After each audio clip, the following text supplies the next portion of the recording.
आइए प्रारंभ करते हैं। कल के क्लास में हम लोगों ने लास्ट में नेहरू रिपोर्ट के बारे में चर्चा किया था, याद होगा। और हमने बताया था कि नेहरू रिपोर्ट 1928 ईस्वी में मोतीलाल नेहरू के द्वारा पेश किया गया था। किसके द्वारा? मोतीलाल नेहरू के द्वारा। और नेहरू रिपोर्ट में कुल 8 मेंबर थे और यह नेहरू रिपोर्ट का प्रकाशन मुंबई से हुआ था। पहले तो दिल्ली में हुआ था सर्वदलीय समिति की बैठक, लेकिन सफलता नहीं मिली। तो मुंबई अधिवेशन, मुंबई में मीटिंग हुआ, सफलता मिल गई। और इसका उद्देश्य था औपनिवेशिक स्वराज्य का डिमांड किया था नेहरू रिपोर्ट के माध्यम से। हालांकि नेहरू रिपोर्ट का बहुत सारे विद्वानों ने सपोर्ट किया था। डॉक्टर जाकारिया ने नेहरू रिपोर्ट का प्रशंसा करते हुए लिखा था कि यह उच्च कोटि का रिपोर्ट है और निश्चित तौर पर यह रिपोर्ट भारत के राजनीतिक बुद्धिमत्ता का प्रतीक है। लेकिन हमने कहा कि नेहरू रिपोर्ट का विरोध कर दिया कौन? मोहम्मद अली जिन्ना ने इसका विरोध कर दिया। और मोहम्मद अली जिन्ना ने इसका विरोध करते हुए 14 सूत्री कार्यक्रम पेश कर दिया था।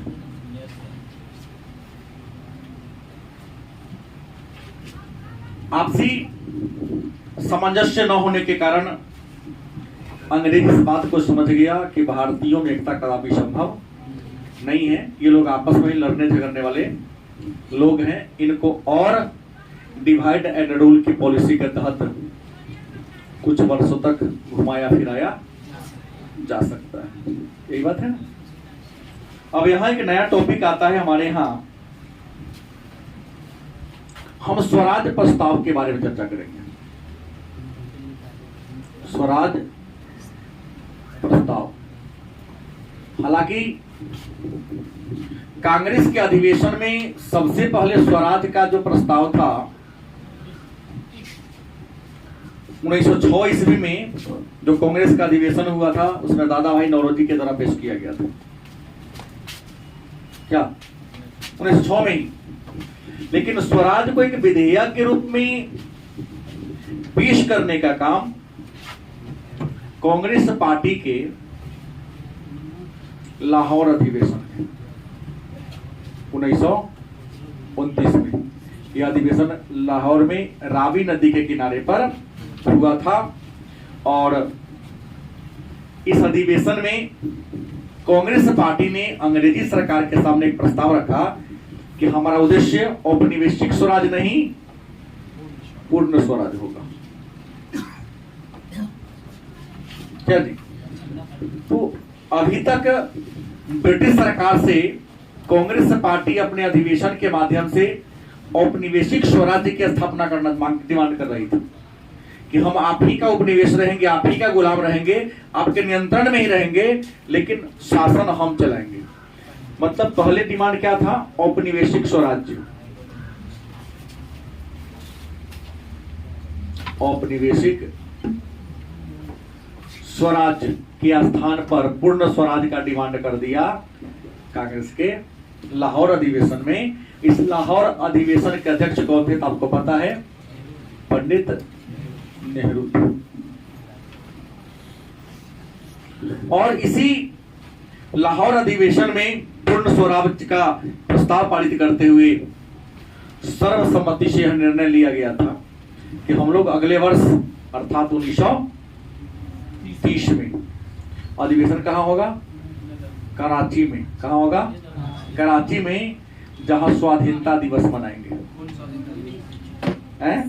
जहां पर हम लोग क्या बनाएंगे?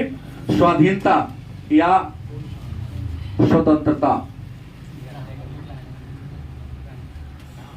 दिवस मनाएंगे। क्या तारीख को? 26 जनवरी 1930। तो औपनिवेशिक स्वराज का डिमांड कर दिया लाहौर अधिवेशन में। 1929 में जो रावी नदी के किनारे हुआ था और 1930 में जो कराची में अधिवेशन हुआ, यहाँ 26 जनवरी 1930 को पहली बार कांग्रेस पार्टी ने पूर्ण स्वतंत्रता दिवस क्या किया था? मनाया था। कांग्रेस के इस बढ़ती गतिविधि से अंग्रेजी सरकार थोड़ा चिंतित होने लगा।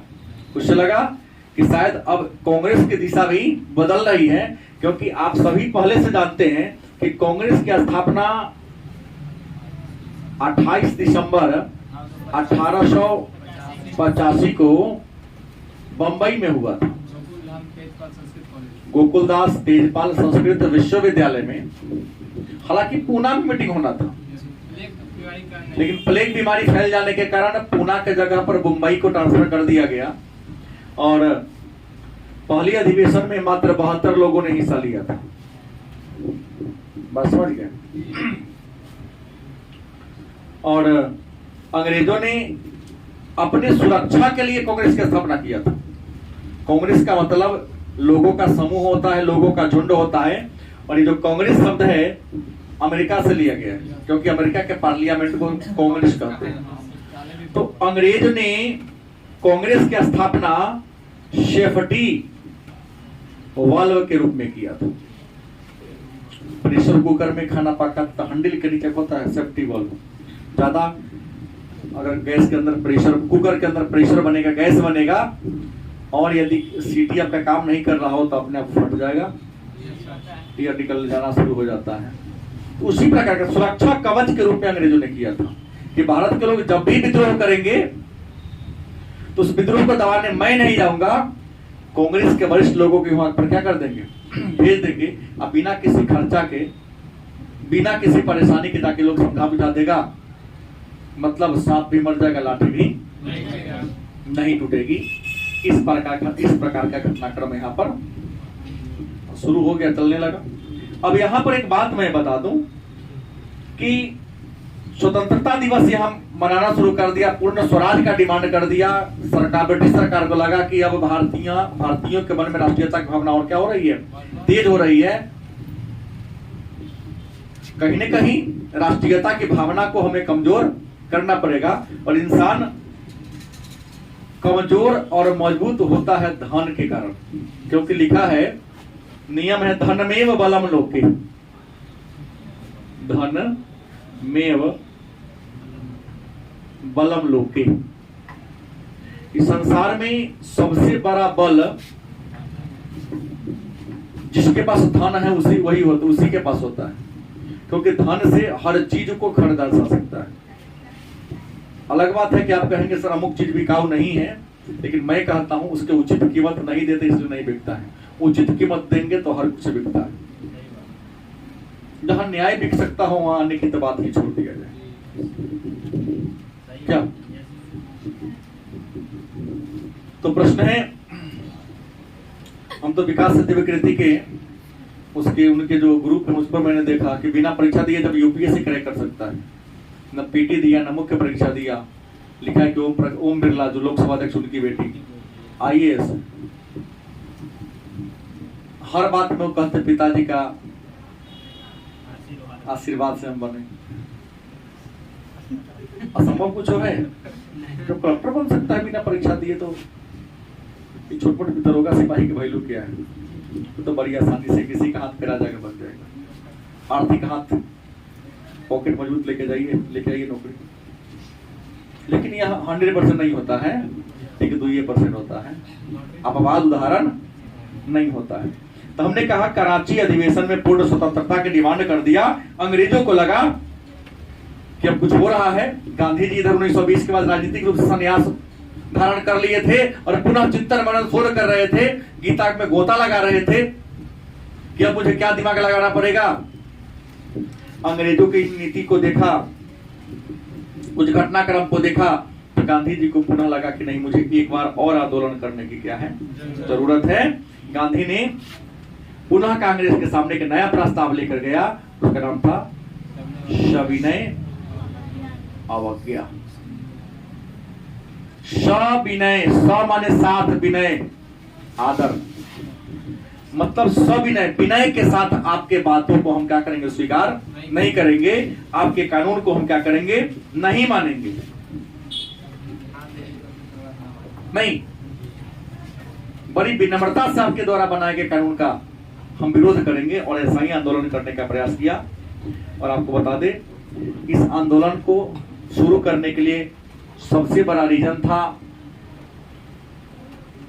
नमक कर, क्योंकि अंग्रेजों ने नमक पर आशातीत कर में वृद्धि कर दिया। अचानक बहुत टैक्स बढ़ा दिया था, नमक पर इतना टैक्स बढ़ा दिया था कि इस पर कालाबाजारी होने लगा था।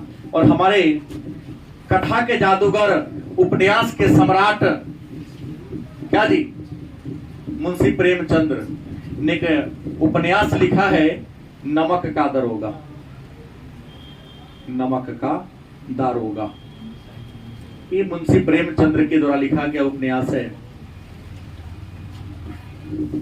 ये मुंशी प्रेमचंद्र भी कुछ दिन इस नमक इंस्पेक्टर के पद पर बहाल किए थे। तो पिताजी, इस समय नमक की कालाबाजारी चल रही थी, लिखते हैं कि पिताजी कहते थे कि बेटा जो वेतन होता है वह पूर्णिमा का चांद होता है। मैंने इसको पढ़ा है 9 या 10 में। जो मूल वेतन होता है किसके समान होता है? पूर्णिमा के चांद, जो महीना में एक बार पूरा पूरा दिखता है, अगर वह धीरे धीरे कम होते होते दिखो नहीं करता, खत्म हो जाता है। आज जो ऊपरी आमदनी है ना, रियल बरकत वहीं से मिलता है। इसलिए जो आ रहा है उसको आने दो। नहीं, आज तो पदाधिकारी लोग चाहे जो भी हो, टेबल के तर में हाथ घुस के बतियाते हैं। आंख के सामने नजर होगा, हाथ टेबल के तर में होगा, उंगली का इशारा करेंगे, उन लोगों का कोडिंग होता होगा। कोई टेबल के तर में आप उनके इशारा को समझ ले तो आपका काम होगा, ना समझे तो आपका काम ना होगा। अन्यथा बाहर दलाल लगा, आदमी क्या करे, दलाल कहिए ना उसको। हमारे और आपके बीच में सही हर चीज, हर ऑफिस का दलाल है। आपके बैठे का क्या क्या सबसे काम था, फलाना काम था, अच्छा हम करा देंगे, इसलिए इतना कुछ नाश्ता पानी कराना होगा। तो उन लोगों का नाश्ता पानी भी 1000 से नीचे का नहीं होता है। चाय पी लिए तो 1000 रुपए से कम ना उठेगा, बिल देना पड़ा। देखिए, तो मैंने कहा नमक पर कर बढ़ गया, तो नमक कर को आधार मानकर महात्मा गांधी ने 12 मार्च 1930 को कहां से? साबरमती आश्रम से, मतलब 78 मेंबर, गांधी जी को मिला लीजिएगा तो 79 हो जाएगा। गांधी जी को मिलाकर 79 और गांधी जी की छोड़कर 78 सदस्यों के साथ साबरमती आश्रम से, साबरमती गुजरात में पड़ता है, और साबरमती आश्रम की स्थापना गांधी ने 1916 में किया था। इस साबरमती आश्रम से समुद्र के किनारे एक गांव है, उस गांव का नाम क्या था? डांडी नामक गांव के लिए यात्रा की। इस यात्रा यह करने में समय कितना लगा था? 24 दिन का समय लगा था। 24 दिन में लगभग 240 मील, 240 चाहे 241 मील का पैदल यात्रा किया इन्होंने। बात समझ गए? इस यात्रा को इन्होंने पूरा किया था 5 अप्रैल को। 5 अप्रैल को गांधी जी कहां पहुंच गए? डांडी। 6 अप्रैल को समुद्र के पानी से इन्होंने नमक बनाकर अंग्रेजों के द्वारा बनाए गए, भारतीयों पर थोपे गए नमक कानून को क्या कर दिया? भंग कर दिया। गांधी ने यह यात्रा कहां शुरू किया था? कहां के लिए? क्योंकि डांडी के लिए यात्रा किया, इसलिए इसको डांडी कूच या नमक सत्याग्रह के नाम से भी इसको डांडी कूच, डांडी मार्च या नमक सत्याग्रह के नाम से जानते हैं। तो गांधी ने नमक सत्याग्रह कब चलाया? सुभाष चंद्र बोस ने महात्मा गांधी के इस दांडी यात्रा की तुलना नेपोलियन बोनापार्ट के एलवा से लौटने से किया था। क्या जी? मतलब बोस ने गांधी के दांडी यात्रा की तुलना किससे किया था? तो नेपोलियन बोनापार्ट के एलवा लौटने से,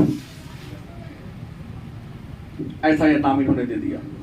और इसी दांडी यात्रा के साथ महात्मा गांधी ने अपने जीवन का दूसरा राष्ट्रव्यापी आंदोलन शुरू किया।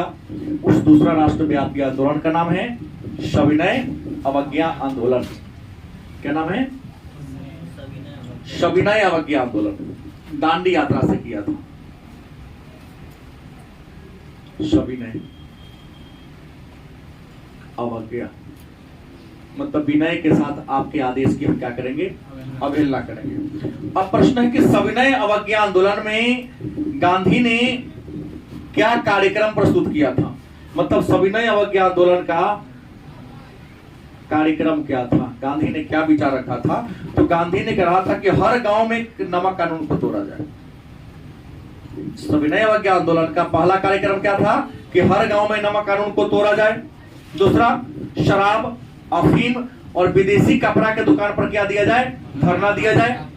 सरकारी संस्थाओं का बहिष्कार किया जाए, सरकार को कर नहीं दिया जाए और विदेशी कपड़ों की होली जलाई जाए। मतलब सविनय अवज्ञा आंदोलन के कार्यक्रम में क्या थे कि विदेशी सामान का भी बहिष्कार करना है, विदेशी कपड़ा का होली जलाना है, सरकार को कर नहीं देना है, क्योंकि कर नहीं देंगे उनकी स्थिति गड़बड़ाएगी तो हमारे देश को छोड़ने के लिए मजबूर हो जाएंगे। और जहां जो हो सके नमक कानून को भंग करना। अगर इसको बिहार के लिए की बात करें, अगर इस आंदोलन को बिहार से जोड़ दिया जाए तो बिहार में तो कोई समुद्र नहीं था, तो सारण और सीवान में नमकीन मिट्टी था, नमकीन मिट्टी से नमक बनाया था। और पटना में एक मंगला तालाब है, वहां का पानी नमकीन था, वहां मंगला तालाब के, बिहार के रेस्पेक्ट में बोला।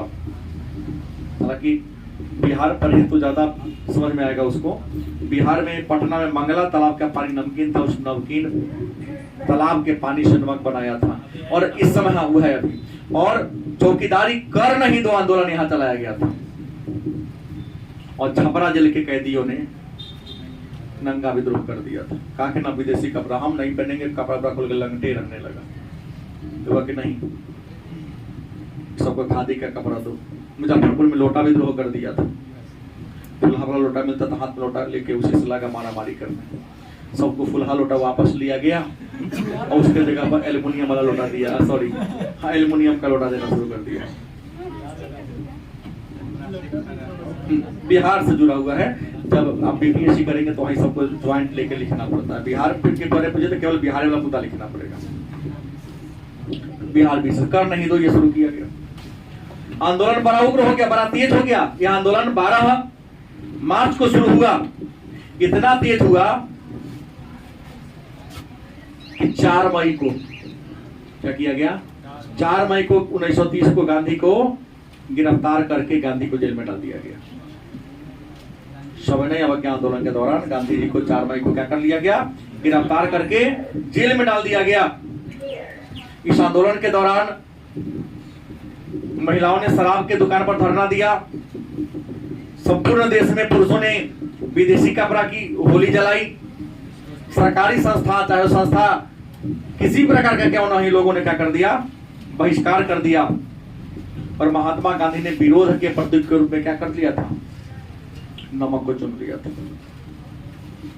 प्रश्न है, मन में आपके प्रश्न होगा कि सर गांधी जी जब सविनय अवज्ञा आंदोलन शुरू किए तो विरोध के रूप में नमके को काहे चुने, अन्य चीज क्यों नहीं चुनी?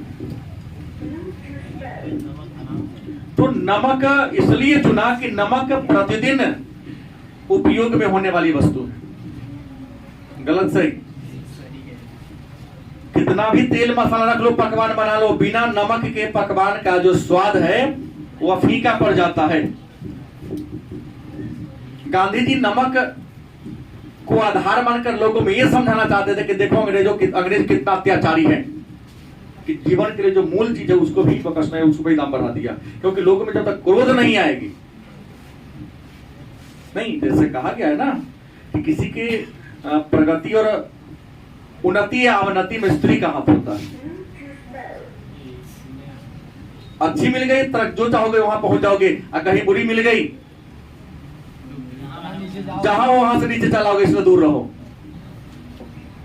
बुद्ध ने भी कहा था ना, बुद्ध ने तो महिलाओं को संघ में प्रवेश करने से रोक लगा दिया। आनंद के कहने पर कि नहीं घुसाइए महिलाओं को, यहां पर आने दीजिए, तो बुद्ध ने आनंद को कहा कि यह धर्म 5000 साल चलेगा, देखना 500 बड़ी सब ऐसे चलने वाला। हमारे गांव में भी तो कहता है जहां रहे नारी सब काम बिगाड़ी, जहां जाए नारी सब काम बिगाड़ी। तो ये नहीं कि मैं नारी के प्रति हमारा दृष्टिकोण गलत है, मैंने महापुरुषों का दृष्टिकोण कहा, और शायद मुंशी प्रेमचंद्र ने भी कहा है, रामसाधारी से दिनकर ने भी, कई विद्वानों ने नारियों के प्रति दृष्टिकोण अच्छा नहीं रखा है। क्योंकि देखा भाई, चाहे राम रावण का युद्ध हुआ है, बीच में नारी थी, महाभारत का युद्ध हुआ है, बीच में कौन थी? नारी थी। ऐसा युद्ध बताइए जिसका कारण नर रहा हो, जिसके बीच में कोई नर रहा हो, ऐसा कोई कारण नहीं था। रिंग बांध पर देख रहे हैं, यहाँ के बीच में भी नारी ही कारण होता है। भाई भाई में बंटवारा होता, 10 भाई रहेगा, जब तक ब्याह ना हो जाएगा कोनो का बंटवारा नहीं होगा। और जैसे तो 3 भाई का ब्याह हुआ, वहां बंटवारा करी जमीन नारी होती है। इसको पहले बोला अन्यथा नहीं लेना, नहीं तो याद रखें कि आप जिस पद पर है उस पद के गरिमा के अनुसार काम करें, कभी गड़बड़ी नहीं होगी। नहीं, आप अपने घर की बेटी है तो अपना भौजाई को टॉर्चर करेगी, तो तुम जहां जाएगी बहू बन के, वहां भी तो कोई ननद होगी ना। वो तो ये हाथ से तो वहां से लो, टॉर्चर करवे करेगी। तो सीधा हिसाब है, टॉर्चर करो ना, टॉर्चर सहो। तो गांधी ने नमक को इसलिए चुन लिया कि ऐसा लोगों में हम दिमाग समझाएंगे तो लोग एक बार में क्या हो जाएगा, उग्र हो जाएगा, मेरे पीछे सारा क्या हो जाएगा, आ जाएगा।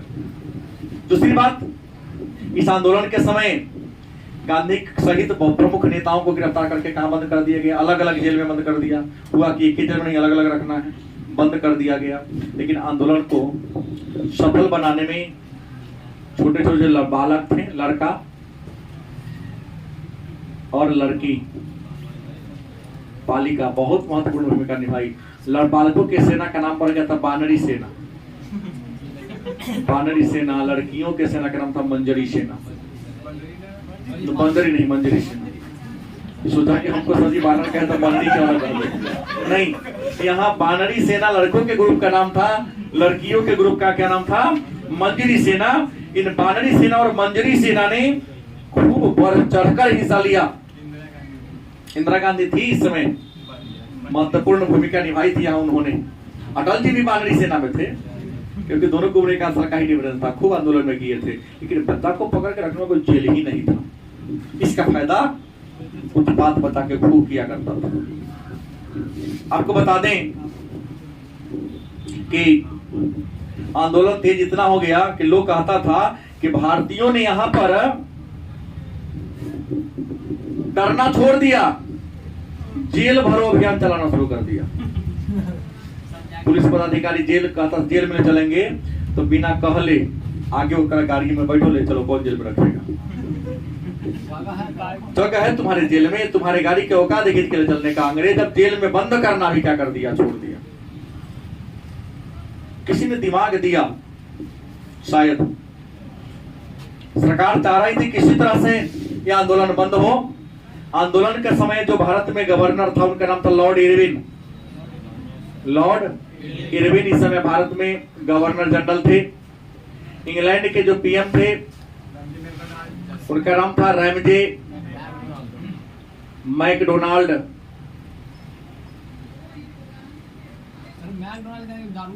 हाँ, मैकडोनाल्ड दारू का, शराब का भी नाम। और यहाँ पर इंग्लैंड के जो राजा थे कौन थे? जॉर्ज पंचम। सलाहकारों ने सहमति दिया कि आंदोलन तेज हो रहा है। न्यूटन के थर्ड लॉ के अनुसार क्रिया के बराबर और विपरीत दिशा में प्रतिक्रिया हो रही थी। लोगों के मन में जेल से डर, पुलिस डर पूरा खत्म था। जेल में ले जाओगे ना, ज्यादा करोगे, गोली मारोगे, फांसी दोगे, इससे अलग कुछ करोगे, कोई इससे अलग नहीं करोगे। लेकिन हमको औपनिवेशिक स्वराज नहीं, पूर्ण स्वराज चाहिए। तुमको मैं इंडिया में देखना, अंग्रेज विहीन भारत हमको चाहिए। अब आंदोलन रुकेगा कैसे? इसी बात को रोकने के लिए सलाह दिया गया कि राउंड टेबल कॉन्फ्रेंस बुला लिया जाए। एक गोल टेबल नहीं, टेबल गोल हो और चारों ओर से इंसान बैठे। ये नहीं लगेगा कि हम कात में छी, हम बीच में छी। एकदम समानता पर राउंड टेबल कॉन्फ्रेंस जो होती है, एकदम समानता वाला टेबल है। सब के आमने सामने यहाँ होता है और सब के पंजरे में होता है। और लंबा में दे, ये काते वो काट जाएगा, हमारा सोच के दिया है, गोल पर बैठेंगे तो सामने सामने होगा, कोई सबके बगल में होगा। ये कोई नहीं कहेगा मेरे साथ भेदभाव किया गया है। बड़ी बुद्धिमत्ता का परिचय दिया कि राउंड टेबल कॉन्फ्रेंस बुलाइए, क्योंकि इंडियन का डिमांड भी था 1919 के अधिनियम का विरोध करते हुए कहा था स्वराज पार्टी का कार्यक्रम में, मैंने कल कहा था कि राउंड टेबल कॉन्फ्रेंस बुलाएंगे रही सरकार, हमसे समानता के आधार पर बात करें। ब्रिटिश सरकार ने आंदोलन के प्रभाव को कम करने का उपाय सोचा कि किसी तरह से जो मेन नेता है खींचा के कहां चलाए, इंग्लैंड में चलाए। और जैसे ही सारे नेता इंग्लैंड में आ जाए तो क्या होगा, आंदोलन नेतृत्व विहीन हो जाएगा। और आंदोलन नेतृत्व विहीन होने का मतलब आंदोलन क्या होना है, बंद होना। तो आपको बता दें 12 नवंबर 1930 को, 12 नवंबर 1930 को इंग्लैंड के लंदन शहर के सेंट जेम्स महल में, क्या जी, सेंट जेम्स महल में एक गोल टेबल पर आधार बनाया कि हम साइमन कमीशन के रिपोर्ट पर वार्ता करेंगे। साइमन कमीशन के रिपोर्ट पर विचार विमर्श करने के लिए 12 नवंबर 1930 को लंदन के, इंग्लैंड के लंदन शहर के सेंट जेम्स महल में नहीं, एक वार्ता हुआ। गोल टेबल पर भारत के इतिहास में पहली बार वार्ता हुई, नाम पड़ गया प्रथम गोलमेज सम्मेलन। और प्रथम गोलमेज सम्मेलन में 89 सदस्यों ने क्या लिया था, हिस्सा लिया था। इसमें 16 गो था ब्रिटिश संसद का, ब्रिटेन के संसद के 16 गो सदस्य थे, और 57 को ऐसा था जिसको वायसराय ने मनोनीत किया था।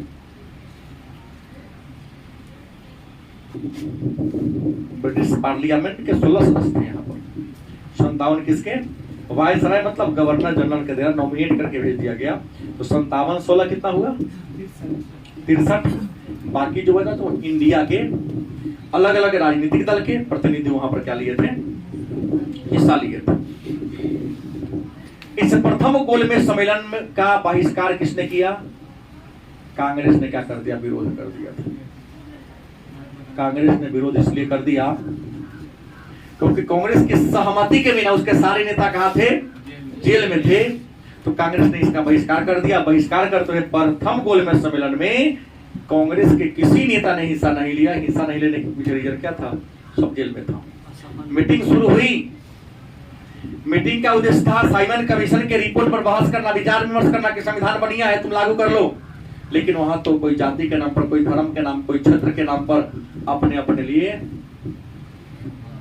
कुछ आरक्षण का डिमांड करना शुरू कर दिया। कहावत ग्रामीण होगा कि पानी में मछली 9 कुटिया बकरा, मतलब देश आजादी का किरण अभी दिखाई नहीं दे रहा है। तो तक आजाद हो गए तो हमको फलना मंत्री बना दो, हमको फलना मंत्री बना दो। यहाँ किचकिच हो रहा था। तो एक अंग्रेज था, नाम था ब्रेसफील्ड, ब्रिटिश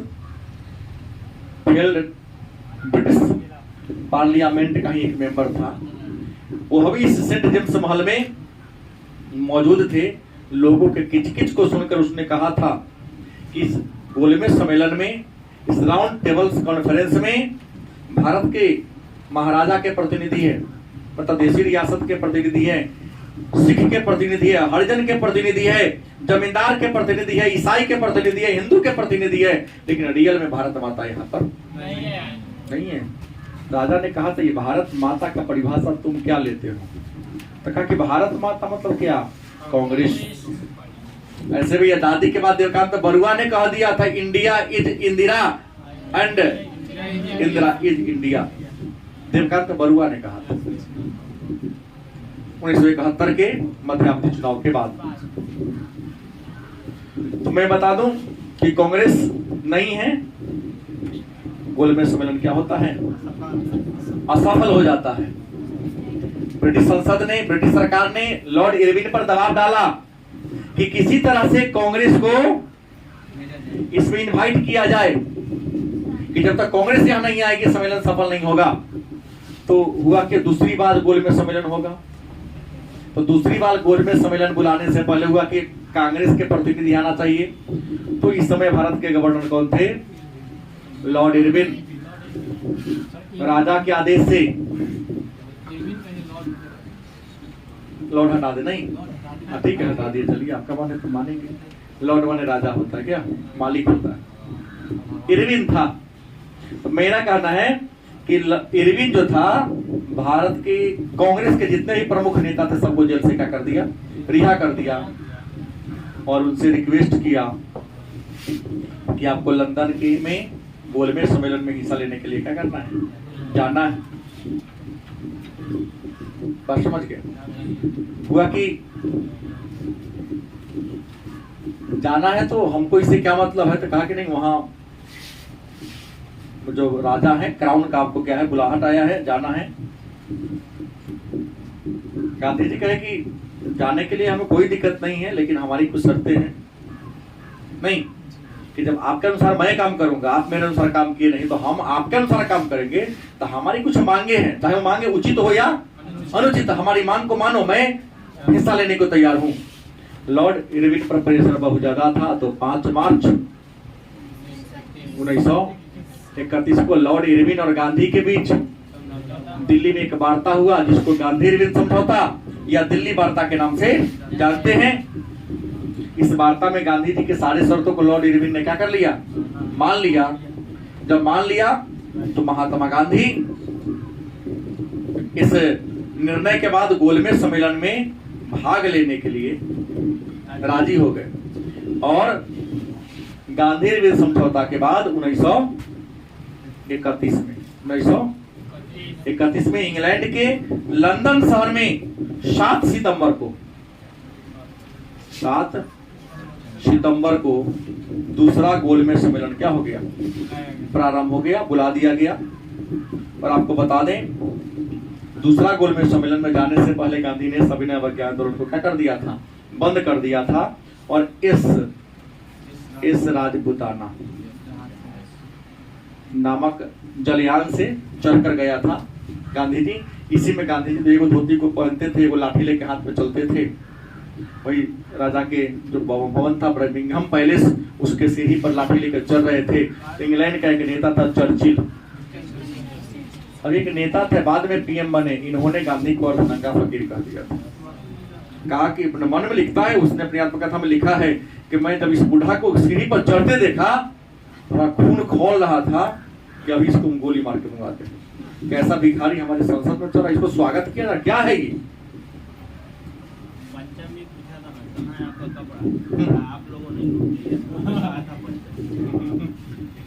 पहनने के लिए छोड़िएगा तो ना पहन के आएंगे। गांधी जी एक ही धोती को ऊपर नीचे दोनों पहनते थे। बर्तन के नाम पर अफ्रीका के जेल में इनको एक चम्मच मिला था खाने के लिए, वो चम्मच का टूट गया था हैंडल, उसे फटी बांध दी, उससे खाते थे।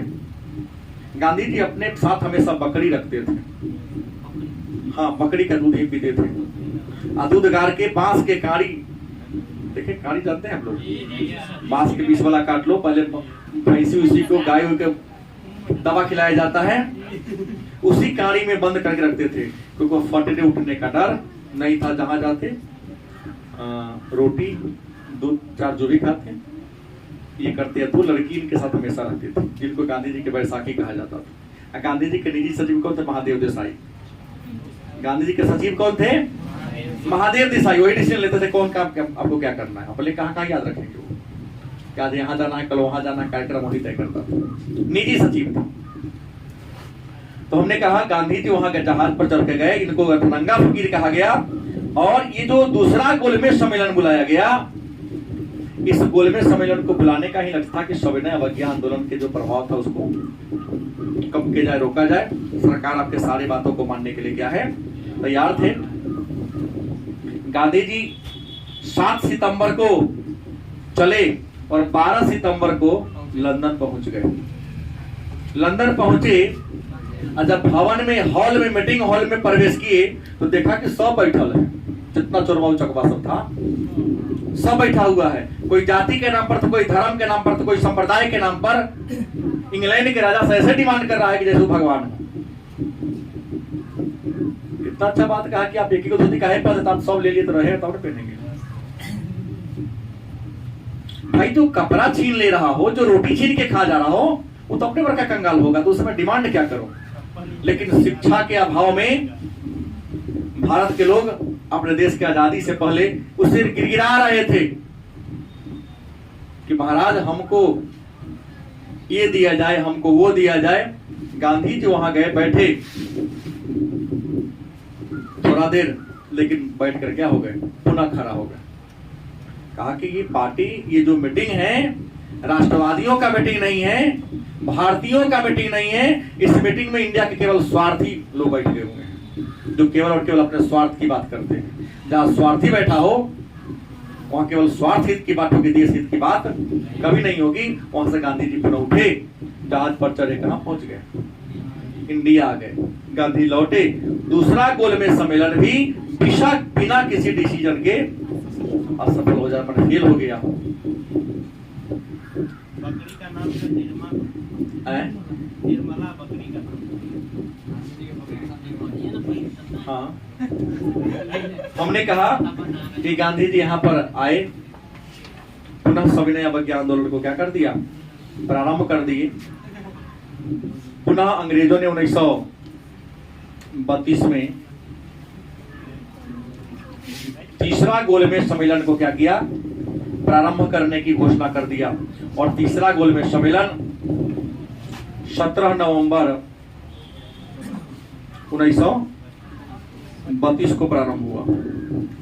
और यह गोलमेज सम्मेलन भारतीय संविधान की रूपरेखा बनाने के लिए बुलाया गया था कि भारत तो आजाद होना ही, आज न कल तो होना ही है, तो भारत का संविधान कैसा बनेगा, क्योंकि संवैधानिक विकास में 1919 का अधिनियम आया था, साइमन कमीशन आया था, तो भारत के संविधान की रूपरेखा बनाने के लिए आया। लेकिन तीसरा गोलमेज सम्मेलन का भी कांग्रेस पार्टी ने क्या किया था, बहिष्कार किया, विरोध किया, क्योंकि यहाँ भी सारे नेता क्या थे, जेल में थे। तो पहला और तीसरा गोलमेज सम्मेलन में कांग्रेस का कोई नेता नहीं गया, कांग्रेस ने विरोध किया। लेकिन तीनों गोलमेज सम्मेलन में भाग लेने वाले भारतीय बाबा साहब अम्बेडकर साहब थे। तीनों गोलमेज सम्मेलन की असफलता के बाद आपको बता दें, ब्रिटेन के जो संसद था, एक बात तो तय कर लिया कि स्थिति चाहे जो हो, इंडियन में कभी एकता संभव नहीं है। इसको और दिन कुछ बरगला के इस पर राज किया जा सकता है। इसको बरगला कर राज करने का सबसे बड़ा हथियार है सांप्रदायिकता। सांप्रदायिकता के नाम पर इंडियन को लड़ाना बहुत बड़ी बात नहीं है, क्योंकि ये जो छोटा मोटा भेदभाव है हिंदू और मुसलमान में, ये भेदभाव बढ़ाने वाला भी नेता ही है। झूठों के मंदिर में, मस्जिद में जाके कसम खाने वाले सब फ्रॉड है। कि मुसलमानों के बस्ती में सुअर का कटा हुआ टांग फेंकने वाला भी कोई मुसलमान नेता है, और हिंदू के बस्ती में गाय का मांस फेंकने वाला कोई हिंदू ही नेता है। लोगों के कार में जाके भरना शुरू कर देता है कि देखो ये हिंदू का काम है, अब मुसलमान नेता का मुसलमान का काम है। अब जनता क्या करेगा, लड़ेगा। क्योंकि राजनीति में, लोकतंत्र में जनता जो है ना, वह गर्म तवा के समान। कभी मुस्लिम नेता अपना रोटी सेकता है, तो कभी हिंदू नेता अपना रोटी सेकता है, और रोटी सेक के खूब बढ़िया चाव से दोनों माल मिल बांट के खाएगा, है। कोई कभी तंदूरी रोटी बनाता है, तो कभी आलू पराठा बनाता है, लेकिन बनाता है। बस शिक्षा प्राप्त करके समझना आपको है कि मैं गरम तवा ना बनूं, क्योंकि चुनाव का समय 14 दिनों का होता है। तुम्हारे बगल में अगर हिंदू है या मुसलमान है, तो तुम्हारा पड़ोसी ही विषम परिस्थिति में तुम्हारा साथ देगा। जिस नेता के लिए तुम खून बहाने जा रहे हो, वो विपत्ति में कभी तुम्हारा साथ देने वाला नहीं है। तुम विपत्ति में जाओगे भी तो कहेगा रुको भी साहब, सोए हुए, उठेंगे तो और काम करेंगे। लेकिन पड़ोसी सोया हुआ रहेगा नहीं। तुम हिंदू हो, पते है मुसलमान है, फिर भी सोया रहेगा, खाएगा, थाली फेंक देगा, पड़ोसी में दिक्कत हो रहा है, तो सही। लेकिन नेता ऐसा करेगा नहीं, करेगा। अंग्रेज समझ गया कि सांप्रदायिकता ऐसा तलवार है, ऐसा हथियार है, जिसके बल पर अंग्रेजों को, सॉरी, इंडियन को लड़ाया जा सकता है। तो कहानी है कब की, 1932 को, तीसरा गोलमेज सम्मेलन के बाद 1932 में, और समझ गए, ब्रिटेन के प्रधानमंत्री रैमजे मैकडोनाल्ड भारत को धर्म के आधार पर क्या कर दिया, कई खंडों में बांट दिया। मुसलमानों को तो पहले 1909 में दे दिया था, भारतीय ईसाई को 1919 में दे दिया था। यहाँ सिखों को भी धर्म के नाम पर अलग, हिंदू से अलग वर्ण बना दिया, बौद्ध जैन सबको अलग अलग बना दिया। धर्म के आधार पर कई राजनीतिक खंडों में क्या कर दिया, बांट दिया। यह कई तारीख को हुआ था, 16 अगस्त 1900। धर्म के नाम पर भारत को कई राजनीतिक खंडों में जो बांट दिया, इसको कहते हैं कम्युनल अवार्ड। कम्युनल अवार्ड या सांप्रदायिक पंचायत नहीं, अगस्त क्रांति भारत छोड़ो आंदोलन को कहते हैं, 8 अगस्त। कम्युनल अवार्ड या सांप्रदायिक पंचायत के नाम से इसको क्या करते हैं, जानते हैं। इस घोषणा से बहुत सारे लोग बहुत प्रसन्न हुए, लेकिन गांधी जी बहुत दुख हुआ। इस घटना से दुखी होकर 28 अगस्त क्या 1932 को गांधी ने आमरण अनशन कर दिया। आमरण अनशन पर बैठ गए। इस आमरण अनशन, गांधी की घोषणा कि मैं आमरण अनशन कर दूंगा, क्योंकि बहुत बड़े बड़े विद्वान सभा में थे। उस बड़े विद्वान में हमारे बाबा साहब भीमराव अम्बेडकर भी थे, जो बहुत बड़े समाज सुधारक, बहुत बड़े विधिवेता। गांधी को दुख बेसी नहीं पड़ता। समस्या में अम्बेडकर भी थे, समस्या भी थे कि आप इतने बड़े विद्वान होकर बंटवारा के देश आजाद हुआ नहीं, अब वो बंटवारा कर मान के ना लिए, बहिष्कार करना चाहिए ना। फांसी तो नहीं दे देगा वो। दोनों गांधी अम्बेडकर ने पढ़ता भी कई जगह नहीं था। बड़ी 36 का रिश्ता था, 72 का रिश्ता तो दोनों के था। नहीं, हरिजन संघ से इनको नहीं हुआ था, इधर केरल उच्च न्यायालय से हुआ है। तो यहाँ पर आए रविन्द्रनाथ टैगोर, जैसे ही अनशन में बैठे थे, रविन्द्रनाथ टैगोर ने कह दिया कि ग्रहण ग्रस्त सूर्य ऐसी फैल रहा है पूरे भारत में कि लगता है पूरा भारत में छाया हो जाएगा। जब छाया एक बार भारत पर आ गया तो कभी उदय होने वाला भारत के वेदना का, दर्द का सबसे बड़ा कारण है। अगर अपनी बार गांधी जब पर चल गया और कहीं मर गया तो पुनः आजादी बहुत दूर खींचा के चली जाएगी। इससे अच्छा है कि गांधी को अनशन पर जाने से क्या किया जाए, रोका जाए। अम्बेडकर जी मानने को तैयार नहीं थे, गांधी जी अनशन तोड़ने को तैयार नहीं थे। अंत में मदन मोहन मालवीय, गलती किसे, मदन मोहन मालवीय प्लस राजेंद्र प्रसाद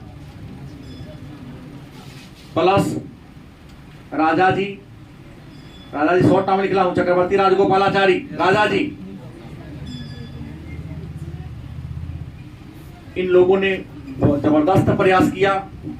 इन सबके ही प्रयास से महात्मा गांधी और बाबा साहब भीमराव अम्बेडकर के बीच 26 सितंबर 1932 को कहा पूना में एक समझौता हुआ, जिसको हम पूना पैक्ट या पूना समझौता के नाम से समझौता हुआ। लेकिन गांधी ने इस समझौता पर सिग्नेचर नहीं किया। एक तरफ अम्बेडकर गांधी की ओर से पट्टाभी सीता रमैया ने किया था। पूछा था पिछला बार बीपीएससी कि पूना समझौता पर सिग्नेचर किनके बीच हुआ, अम्बेडकर और किसके बीच। मैक्सिमम लोगों ने महात्मा गांधी मार दिया, लेकिन गांधी सिग्नेचर नहीं किया था। सिग्नेचर गांधी की ओर से पट्टाभी सीता रमैया ने किया था। इस समझौता में था कौन को, तो मदन मोहन मालवीय, डॉक्टर राजेंद्र प्रसाद और चक्रवर्ती राजगोपालाचारी, इन लोगों की महत्वपूर्ण भूमिका थी। गांधी जी अम्बेडकर जी के बीच समझौता हो गया और यहीं पर 1933 में गांधी ने पिछड़ी जातियों के लिए, नीची जातियों के लिए नाम क्या दिया, हरिजन। गांधी जी हरिजन नाम दिए और हरिजनों के उद्धार के लिए पत्रिका निकाली। पत्रिका का भी नाम क्या था, हरिजन, और कहा कि हम अपना संपूर्ण जीवन उसके उत्थान के लिए लगाऊंगा। यही बात है ना। और सीरियल में यही किया ही उन्होंने, नाम बड़ा सोच के दिया। हरि माने भगवान विष्णु होता है, अजन माने आदमी, भगवान का आदमी, क्योंकि ऐसा नाम देंगे तो जो छुआछूत करता है छुआछूत करना छोड़ देगा। उदाहरण गांधी ने एक से एक बार कर दिया कि जब श्री राम केवट को गले लगा सकते थे, हम और आप क्या है कि श्री राम तो मर्यादा पुरुषोत्तम भगवान है। उन्होंने नाम से उतरना था तो केवट को गले लगाया कि ना लगाया, तो कहाँ छुआ गए। जब भगवान भेदभाव नहीं करते तो हमको भेदभाव करनी नहीं चाहिए, क्योंकि सभी इंसान है और इंसान को इंसान के साथ भेदभाव होना ही नहीं चाहिए। हालांकि बाद में जो आपने कहा कि हरिजन सचिव नहीं था इनको, बाद में केरल उच्च न्यायालय में मुद्दा आया था, तो केरल उच्च न्यायालय ने कह दिया कि हरिजन कहना अब सही नहीं है, क्योंकि आप कहते हैं हरिजन, हरि माने भगवान विष्णु, अजनों ने आते फिर भी हम छुआछूत करते हैं, बस हमको गाली दे रहे हैं बढ़िया से आप, तो हरिजन कहेगा तब हम केस मुकदमा कर लेंगे। तो हरिजन के लिए दलित शब्द का प्रयोग किया गया। तो ये बाद में, उस समय की बात नहीं थी, उस समय भेदभाव नहीं था। उस समय तो गांधी ने जो जानबूझकर कहा कि ऐसा कहेंगे तो लोगों के मन में जो नेगेटिव बातें वो क्या हो जाएगी, दूर हो जाएगी। ये घटना मेरे ख्याल से 2002 के बाद आई, उससे पहले कहानी नहीं थी। अब इसके बाद की कहानी, जैसे भारत छोड़ो आंदोलन, 1935 का अधिनियम और भारत के विभाजन के जो कारण है उसके बारे में चर्चा हम लोग कल के क्लास में कर लेंगे।